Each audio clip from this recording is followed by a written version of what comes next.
How to start organic gardening at home. Organic gardening at home is not that different from what they do in the farm. This is because the same techniques are used to make your choice of plants and vegetables grow even if you have a smaller area to work with. The first thing you have to do is choose the location. It is important that it gets at least 6 hours of sunlight every day and it has access to water. You should also check if the spot has good drainage, otherwise you will have to build a raised bed garden instead. When the location has been found, it is time to prepare the land. This is the time you bring out your gardening tools and gloves so can get rid of weeds that are present.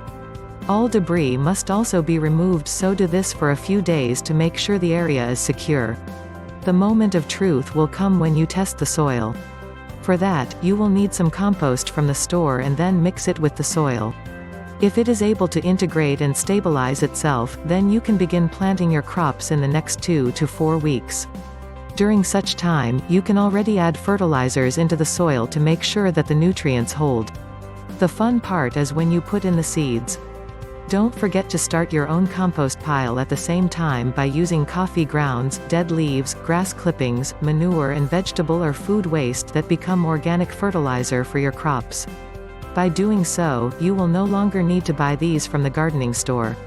If you don't already know, not all fruits or vegetables planted in one area are the same for another. This is because some may not survive due to the conditions of the region, such as the weather, pests and other plant-borne diseases. You can check at the store, do some research or get advice from fellow organic gardeners. It will also be a good idea to plant a variety of fruits and vegetables.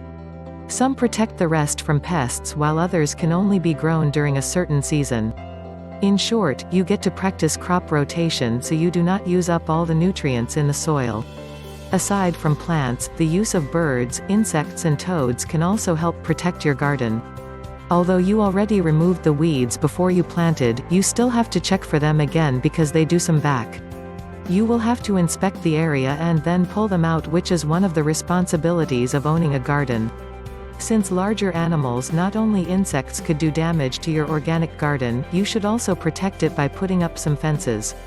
Some gardeners have also used animal hair, baby powder and deodorant soaps that act as deterrents. Surely, you have noticed that organic vegetables being sold at the grocery are quite expensive.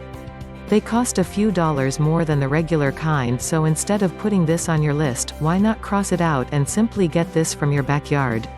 With some practice, you will realize that organic gardening at home can be challenging and at the same time fun. It is your way of going green and being environment friendly.